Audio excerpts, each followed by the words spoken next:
Aujourd'hui, nous allons faire un rappel de l'enseignement du Bouddha Gautama en essayant d'en souligner les points les plus essentiels et fondamentaux. Pour cela, nous allons faire comme le vénérable Walpola Rahula dans son ouvrage de référence sur l'enseignement du Bouddha, c'est-à-dire puiser le cœur de cet enseignement dans les textes bouddhiques les plus anciens. Cela nous permettra de ne pas nous perdre dans une immense forêt, un inextricable dédale de littérature bouddhique, développé pendant plus de 10 siècles après la disparition de son fondateur. Et aussi de distinguer clairement le bouddhisme originel ou ancien du bouddhisme ultérieur des diverses écoles bouddhiques et du grand véhicule.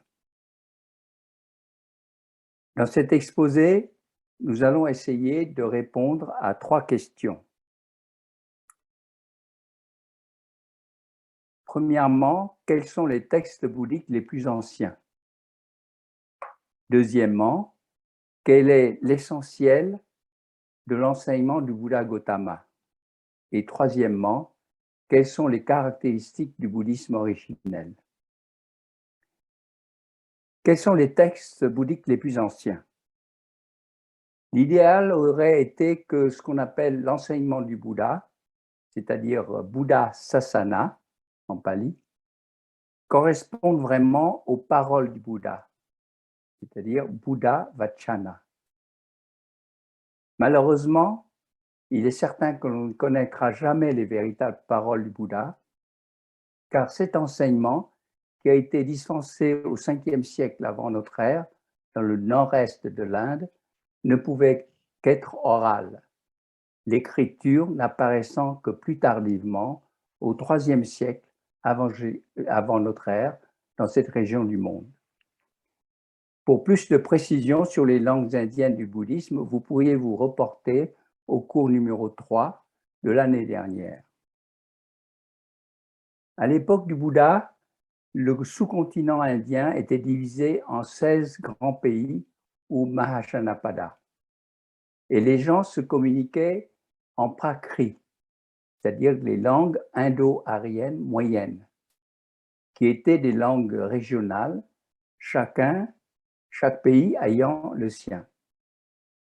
Le Bouddha lui-même parlait le Magadhi, car il résidait le plus souvent dans le royaume du Magadha, ici entouré en rouge, et probablement il parlait aussi d'autres prakris dans les pays voisins, comme le Kosala, le royaume du Kosala, qui est aussi un grand royaume à côté du Magadha, et probablement aussi le Vachi, le Mala, le Kassi, qui étaient des plus petits pays à côté. Donc toute la région entourée en bleu, c'est la région où évoluait le Bouddha, où il vivait et enseignait. Et bien sûr, le Sakya, qui est son pays natal, vous voyez au-dessus, au pied de l'Himalaya, à côté du Kosala.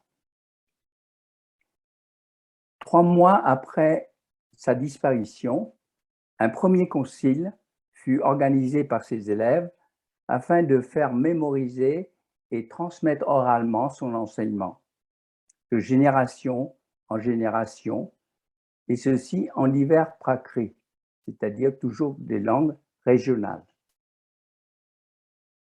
Le 3e siècle avant Jésus-Christ fut une date importante pour le bouddhisme. D'abord par la protection de l'empereur Ashoka, qui adopta la doctrine bouddhiste et envoya des missions de propagation du bouddhisme dans diverses directions. Ensuite, par l'apparition de l'écriture. Les 2 écritures à l'époque apparues, c'était le Kharoshthi et le Brahmi. Alors, je vous rappelle qu'il faut faire la différence entre l'écriture et le langage. Les langages, c'était le sanskrit, ensuite le pali, alors que les écritures, c'est le Kharshti et le Brahmi. Donc, en même temps que l'écriture est apparue au IIIe siècle, est apparue la langue pali, qui est un prakrit composite, c'est-à-dire formé à partir de plusieurs prakrits, et qui était spécifique pour véhiculer les textes bouddhiques. Et la langue pali est devenue la langue canonique de la tradition du Sud. Enfin, quatrième élément important au IIIe siècle, c'était le Troisième Concile, qui confirma la division du bouddhisme en plusieurs écoles. L'école orthodoxe des anciens, Sthaviravada. Sthavira en sanskrit signifie ancien et en pali, Thera, ancien. Donc Sthaviravada, c'était l'école des anciens avant l'apparition de l'école des anciens au Sri Lanka ultérieurement, qui s'appellera le Theravada et qui existe aujourd'hui sous le nom de Theravada. Donc Sthaviravada, c'est l'école qui était à l'origine ultérieurement du Theravada.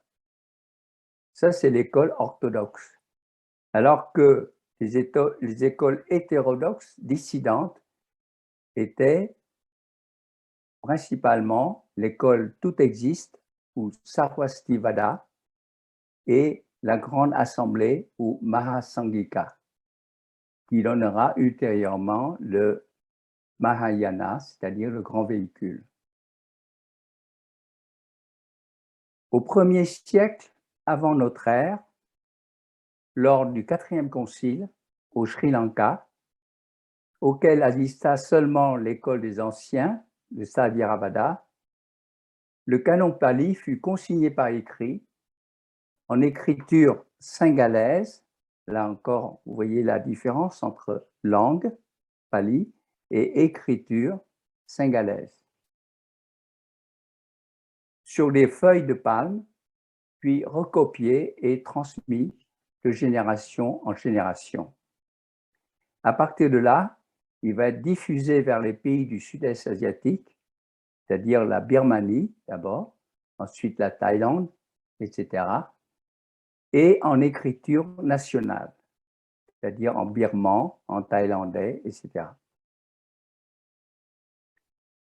L'évolution des textes des autres écoles bouddhiques et leur diffusion en Inde centrale et du nord-ouest, dans la région du Cachemire, Gandhara, va être différente. Ils étaient traduits à partir de divers prakrits en langue gandhari, c'est-à-dire la langue du Gandhara, de la région du Gandhara, et avec une écriture kharshti, ou bien subissaient une sanskritisation en langue appelée sanskrit hybride bouddhique, et avec une écriture brahmi. Voilà comment les textes des autres écoles bouddhiques ont été diffusés. On voit ici, sur cette carte, schématiquement, la diffusion géographique des principales écoles bouddhiques dans les siècles qui ont suivi le Troisième Concile, c'est-à-dire en bleu, l'école Sthaviravada, c'est-à-dire l'école des anciens, au Sri Lanka, puis vers la Birmanie. En rouge, l'école Tout existe, ou Sarvastivada, vers le nord-ouest de l'Inde, dans la région du Gandhara-Cachemire, et en jaune, le Mahasanghika ou la Grande Assemblée, dans diverses directions, vers l'Inde centrale, vers le sud, vers le sud-ouest, vers le nord-est et le nord-ouest également. Et on voit ici aussi les langues et écritures qui véhiculaient leurs textes. En pali birman, Birmanie, en pali singalais au Sri Lanka. En sanskrit hybride brahmi pour les langues vers l'Inde centrale pour le Mahasangika, et en Gandhari Kharoshthi ou en sanskrit hybride en brahmi vers l'Inde du Nord-Ouest. Le canon pali est formé essentiellement de 3 corbeilles ou tipitaka. La première corbeille, c'est la corbeille des discours ou Sutta Pitaka. La deuxième, la corbeille de la discipline monastique ou Vinaya Pitaka, qui comprend le Patimokkha, c'est-à-dire la liste des préceptes monastiques. Mais cette corbeille de discipline ne regarde essentiellement que les moines et les moniales. Et la troisième corbeille, c'est la corbeille des commentaires ou Abhidhamma Pitaka.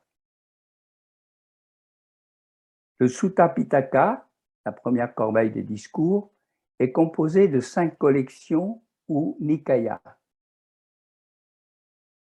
Les discours longs ou Diggama Nikaya, les discours moyens ou Majjhima Nikaya, les discours groupés, c'est-à-dire groupés par thème, ou Samyutta Nikaya, les discours numérotés ou Anguttara Nikaya, et les discours petits ou courts ou Khuddaka Nikaya.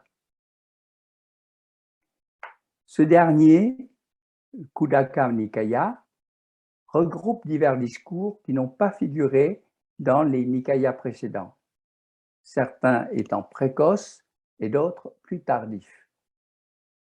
Les plus connus sont le Sutta Nipata ou choix de discours, l'Iti Phuttaka, il a été dit, c'est-à-dire par le Bouddha, Dhammapada, que vous connaissez bien, c'est les versets du Dhamma, le Theragatha, c'est-à-dire les stances des anciens, c'est-à-dire les bhikkhus, le Therigatha, stance des anciennes, ou bhikkhuni, Udana, ou paroles inspirées, et enfin le Milinda Panya, ou question du roi Milinda, posée au moine Nagasena, qui était un moine du Sarvastivada, de l'école Tout existe.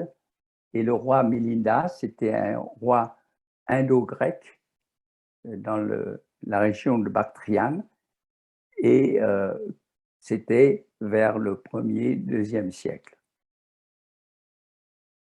Ainsi, on compte plus de 10 000 sutras, un nombre considérable, auxquels s'ajoutent des textes anciens en vers ou en prose, comme les Jataka. Vous connaissez le nom de Jataka, qui sont censés être des histoires des vies antérieures du Bouddha, mais qui correspondent en fait à des contes et légendes anciennes de l'Inde et qui ont été importés au Sri Lanka. Les textes du Vinaya Pitaka, qui concernaient la discipline monastique, sont également précoces et communs aux diverses écoles anciennes et n'ont guère changé avec le temps. Par contre, ceux de l'Abhidhamma, ou commentaires des suttas, sont d'apparition tardive, puisqu'il s'agit de commentaires ajoutés au fur et à mesure par des générations successives de moines, et sont particuliers à chaque école qui possède son propre Abhidhamma. Il faut bien expliquer le nom d'Abhidhamma, car au début, Abhi signifiait sur, à propos de. Abhidhamma signifiait donc à propos du Dharma, c'est-à-dire à propos de l'enseignement du Bouddha. Ensuite, Abhi a pris le sens de supérieur ou spécial. Et a été traduit en chinois de façon emphatique par merveilleux. Oui, mieux fa, en vietnamien, visio pháp. Si bien que beaucoup de bouddhistes, séduits par leur nom, se mettent à se passionner pour leur étude, alors que pour les spécialistes, il ne s'agit que d'une œuvre collective de systématisation, d'analyse et de classification de psychologie bouddhiste par des générations successives de moines. Par la suite, sont apparus des traités ou shastras, rédigés par des chefs d'école ou des patriarches comme Nagashuna, Vasulandhu, Buddhaghosa, etc. Tous ces textes rédigés entre le 3e avant notre ère et le 5e siècle de notre ère ne sont que des interprétations de l'enseignement du Bouddha et non pas de l'enseignement du Bouddha lui-même. Donc, il faut bien se garder de comprendre que c'est ce que signifie Abhidhamma. Ce n'est pas le Dharma enseigné par le Bouddha, mais c'est l'interprétation du Dharma enseigné par le Bouddha. Ainsi, la connaissance de l'histoire du bouddhisme nous permet de nous documenter sur l'enseignement du Bouddha Gautama de façon la plus précise et objective possible. Il s'agit d'étudier les textes anciens du canon Pali et plus particulièrement les collections des discours du Bouddha ou Nikaya. D'après les spécialistes, il est probable que les Nikayas n'ont pratiquement pas changé depuis qu'ils ont été fixés dans le canon Pali au 1er siècle avant notre ère. Donc, je répète cette date importante qui était le 1er siècle avant notre ère que le canon Pali a été fixé. Donc, les textes ont été fidèlement recopiés ensuite de génération en génération par respect du maître et de la tradition. On est d'ailleurs frappé par l'unité et la cohérence, aussi bien sur le fond que sur la forme de ces sutras anciens en pali, ce qui contraste fortement avec les sutras du grand véhicule ou Mahayana en sanskrit, traduits en chinois et en tibétain. À l'exception des agamas, aham, ahan ou aham en vietnamien, qui sont des équivalents des Nikayas en sanskrit et dont le contenu est très proche. En contrepartie, ces textes sont souvent trop longs, redondants et répétitifs, pour ne pas dire rébarbatifs pour les lecteurs. Et le nombre impressionnant de sutras, je répète, plus de 10 000 sutras, est absolument dissuasif, même pour les plus zélés et les plus persévérants. Si bien que le mieux, je crois, est de se fier au choix des spécialistes du bouddhisme ancien, comme André Barrault, Mohan Visharatna et les bhikkhus Valpola Rahula, Buddhadasa, Bodhi, Thanissaro, Analayo, Thich Minh-Cho et Thich Thiện-Cho, etc., qui ont sélectionné pour nous les sutras les plus importants. Voilà ce qu'on peut dire sur les écritures anciennes sur lesquelles on peut se fier pour apprendre l'enseignement du Bouddha. Donc, quel est l'essentiel de cet enseignement? Nous ne ferons que rappeler les principaux éléments de cet enseignement, qui a été traité en détail l'année dernière en plusieurs séances. Il s'agit des 3 marques de l'existence, ou tilakkhana, des 4 nobles vérités, Chattari Arya Satchani, dont l'octuple chemin, Atangika Magga, et de la coproduction conditionnée, ou Paticca Samuppada. Les 3 marques de l'existence sont l'impermanence, ou anicca. Tout change sans cesse, le monde est un flux continu comme une rivière de montagne, comme il a été dit. Et cette vue est partagée aussi bien par Héraclite et d'autres philosophes indiens, mais elle est particulièrement marquée dans le bouddhisme. La deuxième marque de l'existence, c'est le non-soi ou anatta. On a tous l'illusion d'un soi permanent qui résulte en fait d'un fonctionnement de 5 facteurs physico-psychologiques appelés les 5 agrégats ou khandha, qui sont également changeants, celui de la forme, de la sensation, de la perception, des formations mentales et de la conscience. Et en fait, anatta n'est pas une négation du soi, mais une mise en garde contre l'illusion du soi et aussi d'une stratégie thérapeutique de détachement de soi dont nous reparlons tout à l'heure. La troisième marque de l'existence, c'est la souffrance, dukkha. Ces 3 caractéristiques de l'existence sont liées car c'est l'attachement à ce qu'on croit être permanent, à ce qu'on croit être soi ou à soi, qui est à l'origine de la souffrance.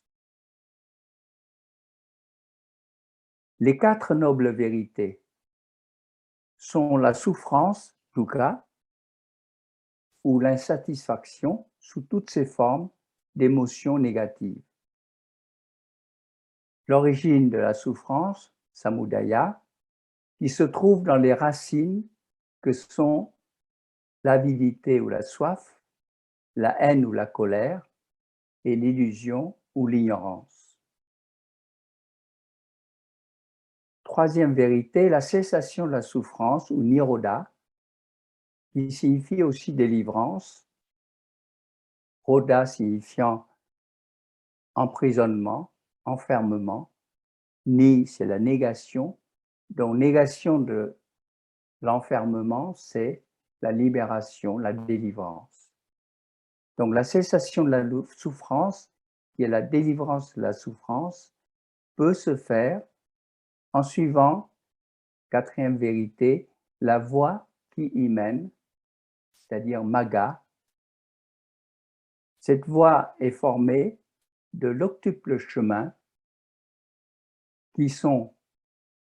qui est l'action juste, la parole juste, les moyens d'existence justes, les 3 en jaune ici que vous voyez, qui font partie des préceptes. Ensuite, l'attention juste, l'effort juste, l'attention juste, la concentration juste et l'effort juste en vert. Donc la concentration ou la méditation. Et enfin, la pensée juste et la vue juste en beige, ici, c'est-à-dire la connaissance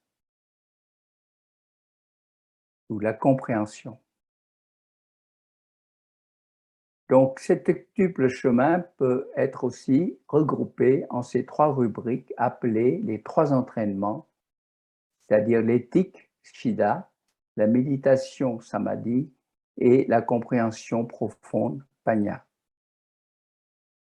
Enfin, la coproduction conditionnée, qui est parfois représentée sous son aspect particulier, appelé les 12 liens de conditionnalité, par lequel le Bouddha à expliquer l'origine de l'apparition de la souffrance.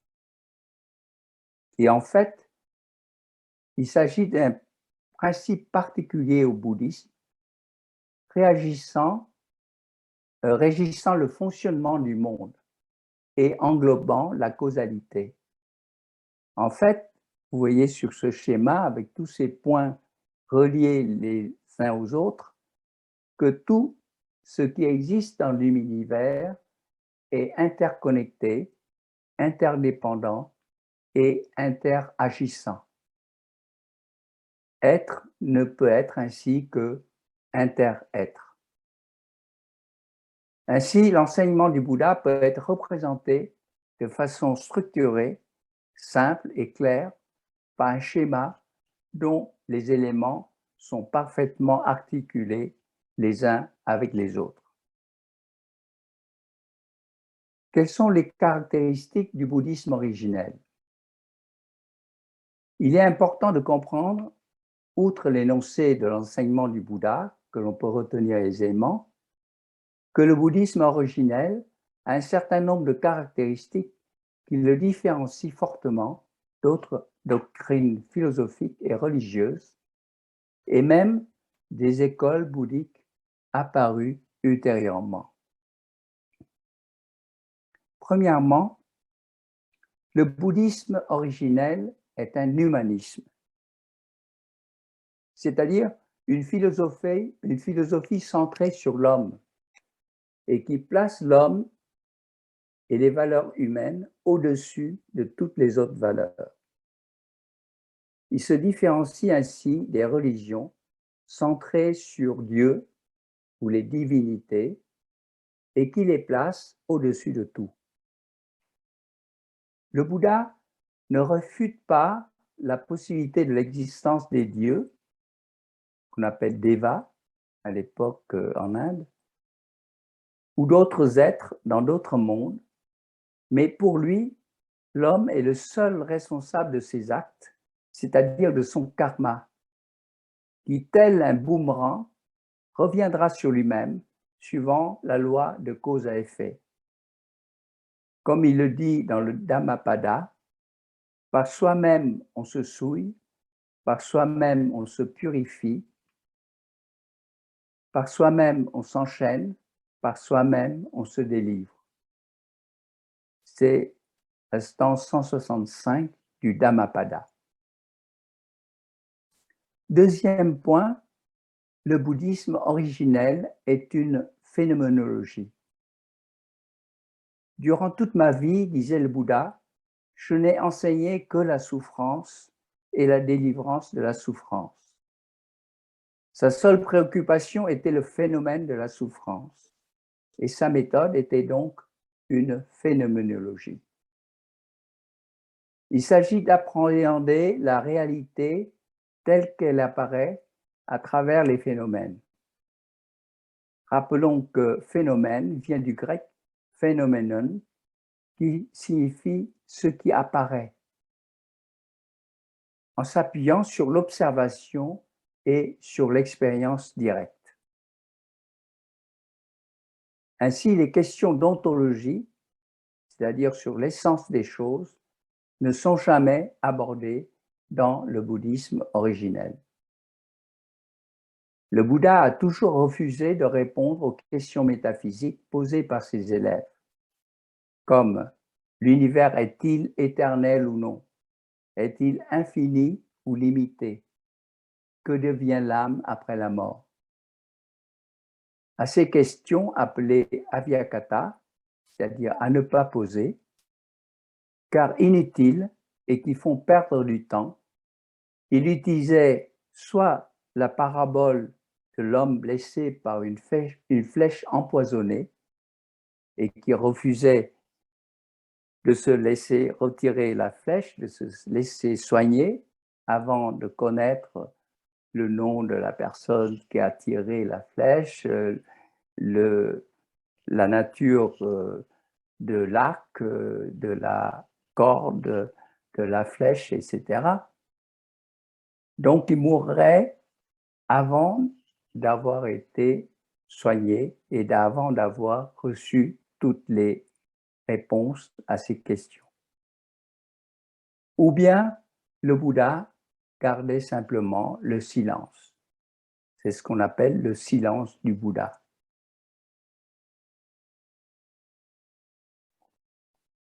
Troisièmement, le bouddhisme originel est une voie moyenne, ou Majjhima Patipada. Que veut dire voie moyenne? Voie moyenne a deux significations. La première, c'est celle que le Bouddha a indiquée dans son premier discours au parc des Gazelles, à Sarnath, peu après son éveil. Il a indiqué la voie moyenne en écartant deux attitudes extrêmes, soit l'hédonisme, c'est-à-dire la poursuite effrénée du plaisir des sens, soit l'ascétisme, qui consiste à contraindre le corps et l'esprit. L'autre voie moyenne enseignée par le Bouddha est celle qui refuse le point de vue éternaliste, soutenant l'âme éternelle, et le point de vue nihiliste, niant toute existence.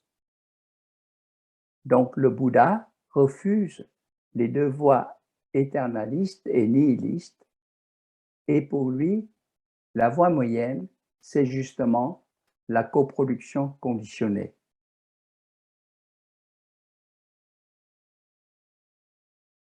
Quatrièmement, le bouddhisme originel est une voie de la connaissance, ou Jnana Marga. Au lieu d'être une voie de la dévotion, Bhakti Marga, ou de l'action rituelle, Karma Marga, comme d'autres doctrines et religions de l'époque en Inde, le Bouddha préconise la voie de la connaissance. Pour cela, il est nécessaire de cultiver la vue juste, Samadhi, et la pensée juste, Sammasankappa, parmi l'octuple chemin, afin de combattre l'ignorance, avijja, qui est la première des trois racines de la souffrance. La doctrine bouddhique a comme caractéristique Ehipassiko, venez voir.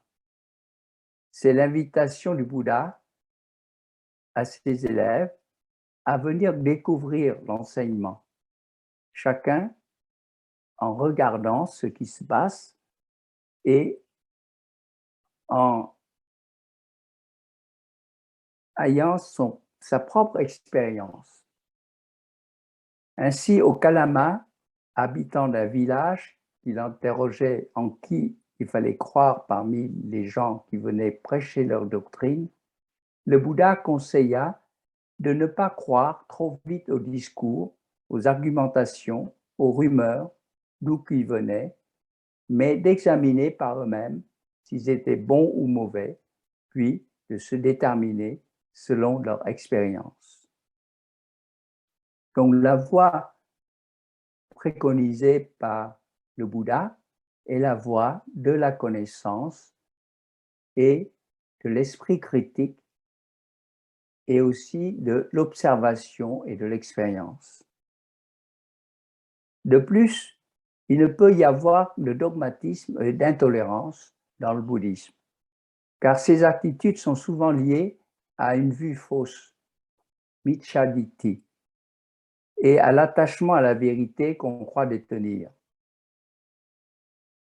Il n'est pas convenable, dit le Bouddha, pour un homme qui soutient la vérité, d'en venir à la conclusion « ceci est la vérité et toute autre chose est fausse ». Donc vous voyez que l'esprit de tolérance du Bouddha est quelque chose d'extrêmement rare parmi les philosophes ou parmi les chefs religieux, de dire que l'homme il ne doit pas réfuter toute vérité venant des autres. Dans la parabole du radeau, il conseillait à ses élèves de ne pas s'attacher à son enseignement, qui est comparable à un radeau qu'il ne faut pas continuer à porter sur le dos une fois qu'on a traversé le fleuve. Cinquième point, le bouddhisme originel est une psychologie, une psychothérapie, un entraînement mental. Il y a 25 siècles, alors que l'on s'interrogeait encore sur la nature de l'âme humaine, le Bouddha avait déjà compris que ce que l'on prenait pour l'âme, pour le soi individuel, n'était en fait qu'une agrégation, un assemblage de divers facteurs physico-psychologiques sans cesse en mouvement. Ce n'est que longtemps après que la psychologie est apparue en Occident comme une discipline à part entière, l'étude de l'esprit. Pour le philosophe écossais David Hume, au XVIIIe siècle, et le philosophe et psychologue américain William James, au XIXe siècle, comme un flux de conscience. Et depuis le XXe siècle, grâce au progrès des neurosciences, comme le fonctionnement d'une multitude de réseaux de neurones. Mais plus qu'une psychologie, le bouddhisme originel est une psychothérapie, comme le montre l'enseignement des 4 nobles vérités, qui est une véritable démarche médicale. La première vérité, la souffrance, constitue le diagnostic nosologique de la maladie. La deuxième, l'origine de la souffrance, le diagnostic étiologique. La troisième, la cessation de la souffrance, c'est le pronostic de la guérison.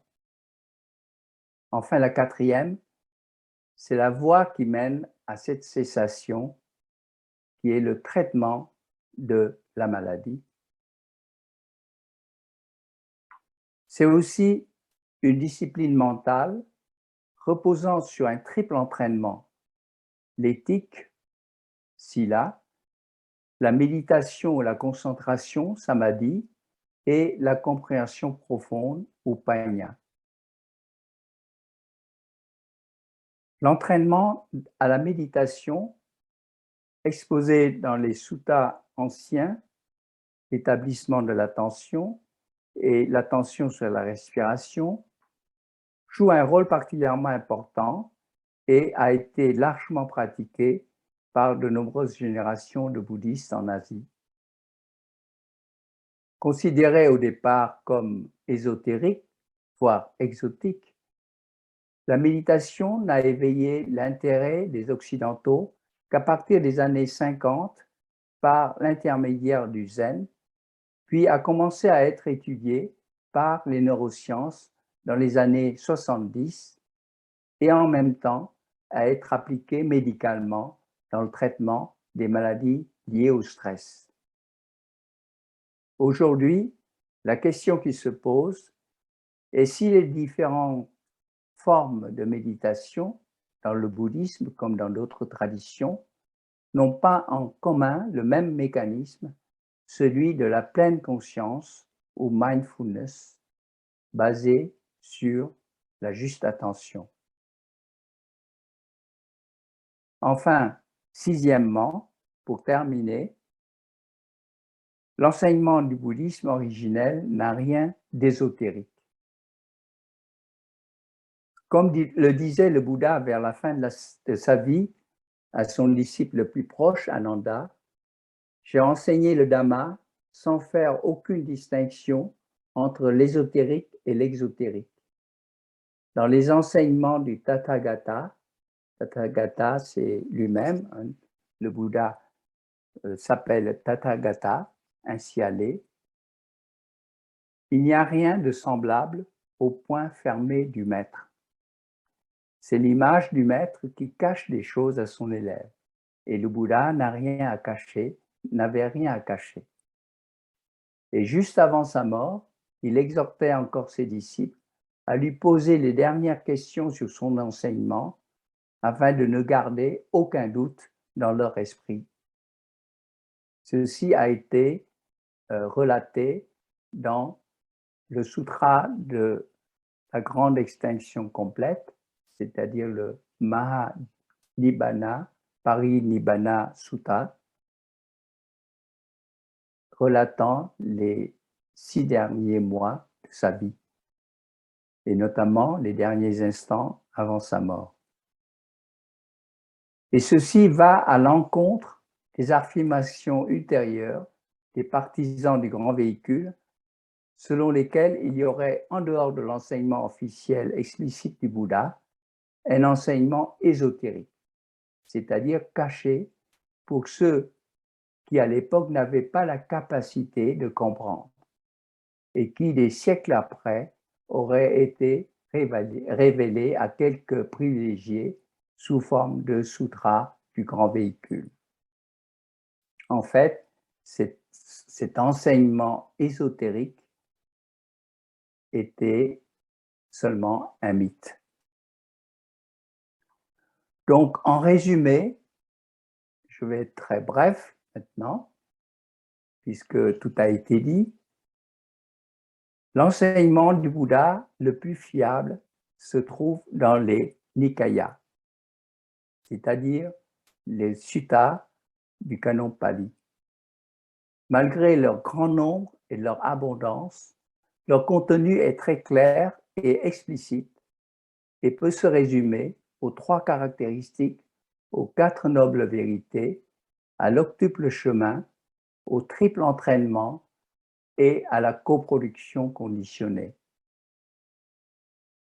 La voie enseignée par le Bouddha est à la fois un humanisme, une phénoménologie, une voie moyenne et de la connaissance, une psychologie, une psychothérapie et un entraînement mental dont la valeur est universelle et qui peut être suivi par tout un chacun et par tous les temps. Je vous remercie.